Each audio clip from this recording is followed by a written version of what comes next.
Hey guys, it's me. Now, this is going to be a history review on the 1st Infantry Division, or as it's also known as the Big Red One. Or as a lot of people now know it as from the new video game Call of Duty World War II, as the Bloody First. And as you can tell, I got this World War II helmet here, and yes, this is actually an historically accurate, not reproduction, but really actually from the historical era of World War II. In fact, this was actually my great-great-uncle, I think? I don't know how the hell you do these things, it's kind of confusing. But I do know that, technically though, he was in the Big Red One. So I decided, well, since he was part of it, I might as well do something about it as well. In which, it's kind of hilarious on how the people did it. Weird things back then, because during this is technically a World War II helmet. Now, I don't know if you guys can see this, but you can actually see these type of segment lines in which technically, well, they had to write something down on the helmet, and unfortunately it eroded over the years. In fact, the metal, in fact, you could I don't even know if you guys could see his name. I'll try my best to get you guys to see it. But yeah, this is historically accurate, and this is light like hell. Because, as you can tell, it's pretty light compared to the reproductions that I used to wear, especially this one. Because this one's a little bit heavier for some reason.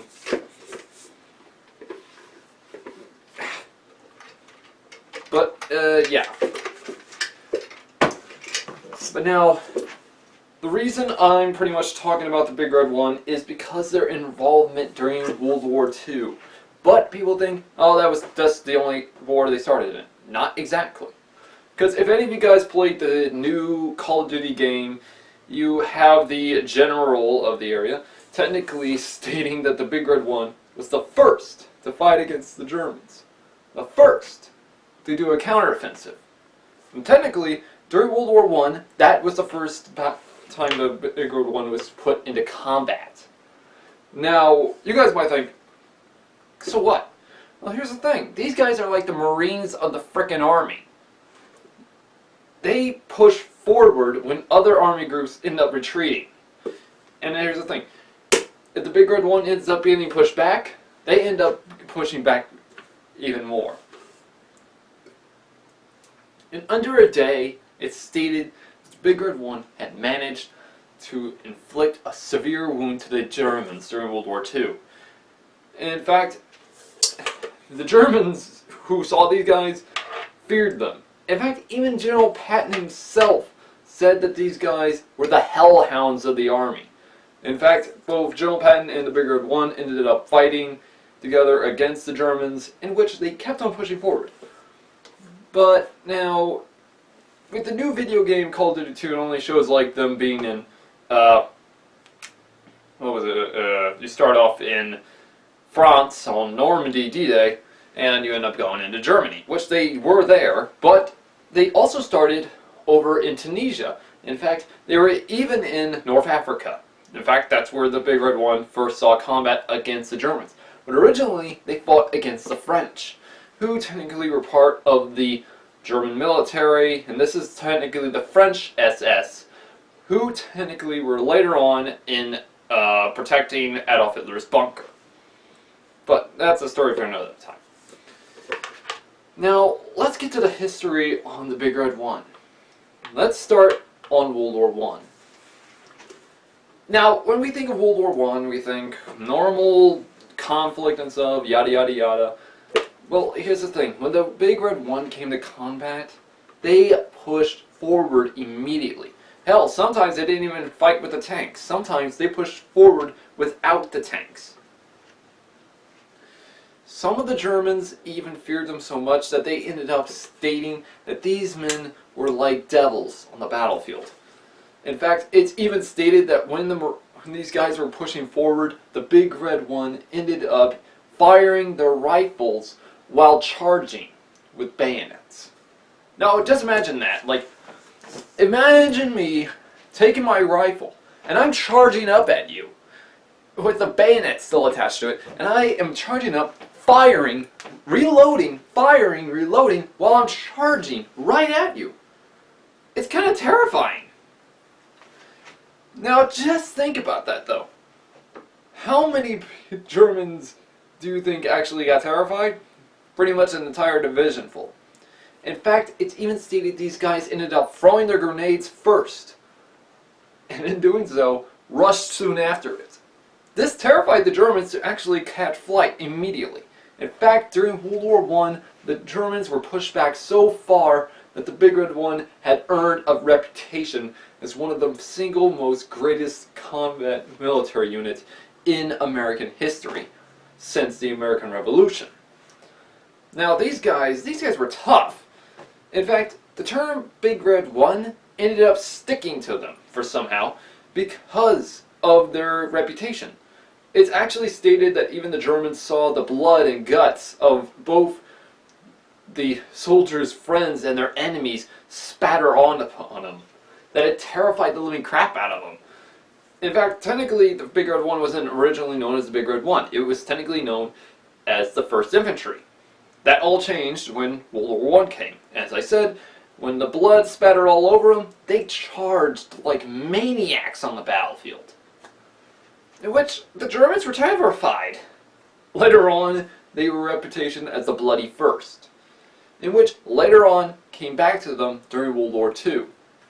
Now, during World War II, the Big Red One was technically famous for punching its way through North Africa, into Italy, and next thing you know, right into France.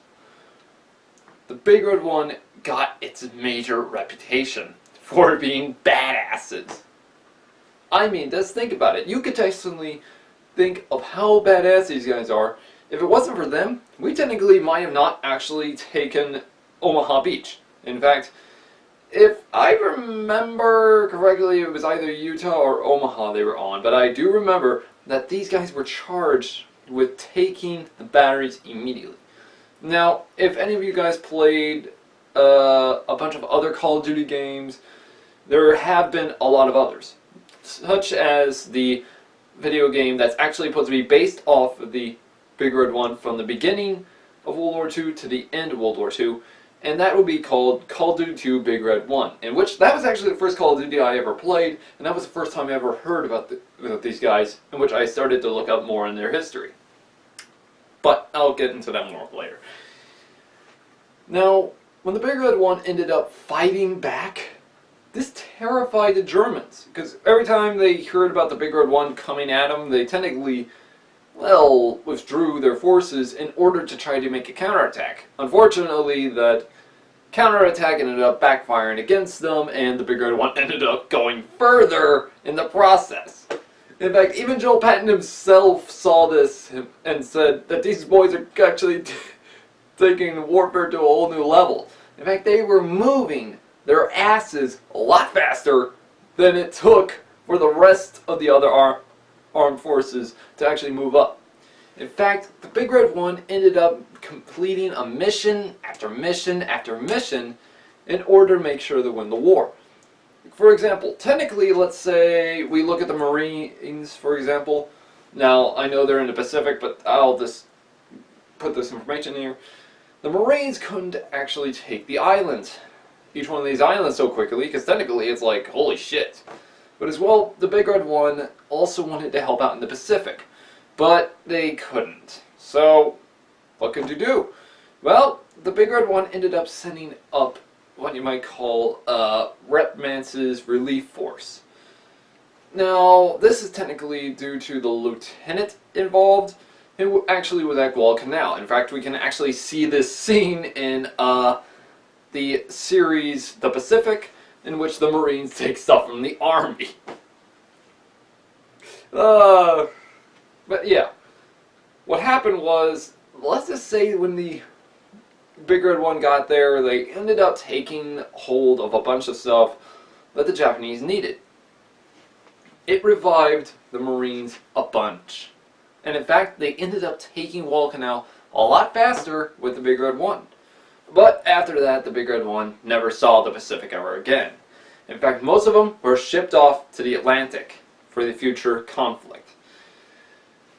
Now, the Big Red One is known to be the daring, the brutal, the crazy-ass maniacs who don't know when to stop. Technically, that is actually very true, but the other parts about the Big Red One is technically their so-called motto. No mission too great. No sacrifice too great, no mission too difficult. That was sunk into their minds over and over and over again. This means one thing. You are not to retreat, you are not to surrender, you are to push forward. In fact, even the Army Corps such as the 101st Airborne and the 82nd Airborne, who jumped into German-occupied territory, even saw this of how brutal these guys fought. In fact, during the Italy campaign, also known as Operation Husky, which actually took place during night, it's actually stated the Big Red One ended up landing on the shores in the middle of the night along with the 82nd and 101st Airborne. They ended up attacking the shores and somehow managed to push so freaking far into Sicily that we ended up taking it over overnight. Now just imagine that. If the Big Red One managed to actually do that to Sicily in under a matter of 24 hours, you end up taking it hold of a massive island in under a day. Next thing you know, you end up going further north, and here's the thing. The Big Red One kept on pushing. In fact, Patton's tank corps was so pretty much, well, pushing forward, they were like, these boys are technically getting right in front of us. But now, another form in which the Big Red One was also remembered was pushing across the Rhineland Bridge, in which we can also see in the last mission of the newest Call of Duty, but as well it's also put into another Call of Duty game, which was called Call of Duty Finest Hour, which also has the Big Red One. But I'll get into that some other time. But now, it's actually stated that when these guys pushed forward, they did not know when to quit. In fact, it's even stated that when the Big Red One fought back, they technically fought back with hell on wheels, it's stated. But now, let's go on to after World War II. Now, what happened during the Cold War? Well, they weren't seen in Korea, unfortunately, because of the reason of, well, repairing Germany. And technically the army was already stationed there. So they thought, well, we don't need them for Korea, so we might as well just send over the Marines. Easy enough. Well, yeah, might. But technically it might have actually been good to actually bring the Big Red One over to Asia. Because a lot of people adored the Big Red One for a good amount of reasons, but even MacArthur said, leave the army over there. Just give me the tanks. But now here is the most weirdest thing about the Big Red One. When they were in Germany during the time of Korea, they managed to actually resecure and foothold of the German military, its factories, and actually rebuild German morale somehow. Okay, now let's push on to Vietnam. Now during the Vietnam War, the Big Red One saw conflict, and I mean conflict after conflict. In fact, somehow they actually managed to actually push back against the Tet Offensive, but still. In fact, it's even stated this is when the Marines and the Big Red One ended up fighting with each other against the Viet Cong. Or, as well, there was actually, later on, the little supposed, what we might call the conflict scenario between the two, in which these, this is actually kind of hilarious, because it's actually stated there was a bet between one group of a soldier from the Big Red One and a Marine from the Marine Corps Division. I can't remember which one it was, but I do remember that these two bet against each other, stating on who would actually take back the city. The main capital city, in which, this is actually kind of hilarious. They actually bet on who would do it first. Well, we don't actually know who really did it first, because some say it was the Marines, some say it was the Big Red One. It's confusing, but it was hilarious. Because technically it was stated that what they bet was actually supposed to be like their entire paycheck for the next month. Just imagine that. You lost, if one of them lost, they're going to lose a lot of money. You could just bet all a bunch of other guys were actually going to help out their buddy. Anyways. But now let's go on even further. Later on, during the time of Desert Storm, we also see him again. And as well, we even see him in Afghanistan, Iraq still to this day. Hell, we even see him in a bunch of areas. But as well, when they fought against Saddam the Insane, that's right, I call him Saddam Insane, because technically that's what he was. Let's just say that we've actually never seen soldiers like this fight on the battlefield this ferocious, unless you actually compare them to the Marines. But now, if you guys are also wondering, have the Big Red One ever had their own movie? Well, yes, they have. But unfortunately, it's far so old that you can never find it anymore. In fact, it's technically known as the Big Red One. You can just look it up for yourself and watch it whenever you want. Now, though, you guys also might ask, well, what about video games? Well, yeah, as I said, they were also in a bunch of Call of Duty games. I think they were only in one Medal of Honor game, though. Battlefield, I've never seen them in. But as well, when it comes to other modern movies, the most modern, I guess I might relate them to, is the movie The Hurt Locker, which The Hurt Locker actually shows them, which, if you guys remember that scene in which we see a bomb defusing guy technically walking up in his suit, or, well, I think it's before he walks up in his suit, you see a guy with a patch that has the Big Red One logo on it. So I'm thinking, well, that has to be the Big Red One, and it is. But the Big Red One are known as the conflict people. They're technically known as the type of people that are forming the army that you don't piss off, you don't want to actually make an enemy of, and technically they're not like the Marines. Because technically the Marines are technically known as the first ones in, the last ones out. The Big Red One are known as the first ones in, the first to push forward. Meaning that they technically, when they take something, they keep pushing. They don't just withdraw. That's technically their biggest role to this very day. And people to this day think, are these guys the badasses of the army? I certainly do think that. Because originally I was wanting to be one of them once. No joke. I actually was wanting to be one of them. Because I heard that my great-great-uncle actually fought in World War II at the Big Red One, in which I'm kind of surprised he survived, because there's even a mark up here on his helmet, which my fingers are technically covering, which you guys can see right there. Now, I was told this might have been like a blunt force trauma wound, such as might have been inflicted by a mortar dud. We don't know. That, or maybe a dud grenade. Still, it's kind of impressive. But yeah, I've even done some reenactments on them, in which were fun, but still, they were kind of dangerous. But yeah, this is actually the historically accurate helmet of the era. Unfortunately, the thing's so old, everything's, well, you know, tearing apart. The leather's falling apart, which it's kind of hard to speculate on how history goes with these things. But yeah, just like other helmets, these things had that weird-ass plastic whatever liner they had it on. Oh, yeah, it's got that old smell.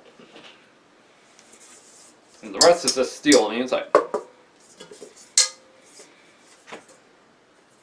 But yeah, the history about the Big Red One is still fascinating to this day. Now, I'm sure you guys might want to know, Well, whatever happened to the Big Red One? How did they really earn their reputation? Well, as I said, they were earned the reputation for always pushing forward, no matter what the cost. In fact, this is technically seen in many types of combat zones to this day. Such as, for example, if they end up getting pushed back, they do a counteroffensive to make sure to win the battle.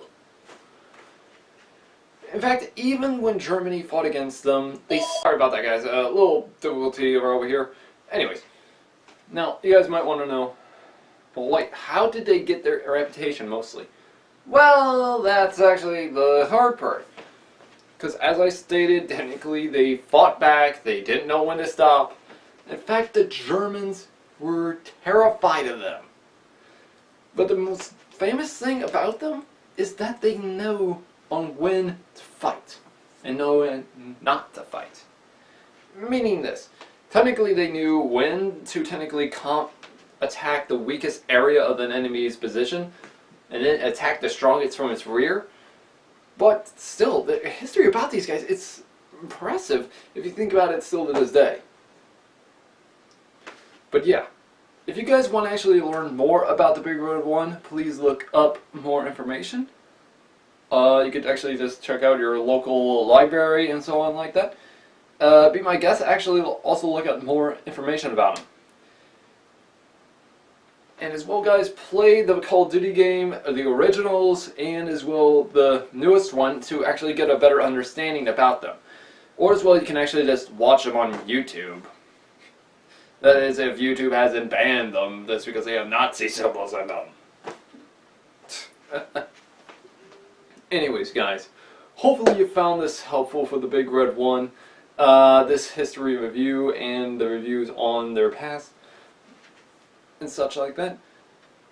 If you guys want me to talk about another military division of the United States military or another country, also let me know down in the description below. As well, I will get to them as soon as I can. As well, I might also allow you guys to do a voting session. But anyways, guys, hopefully you found this helpful. Please subscribe, like this video for more, and always remember, my friends, always remember to keep your swords unsheathed. No mission too difficult, no sacrifice too great. Duty first. Thank you.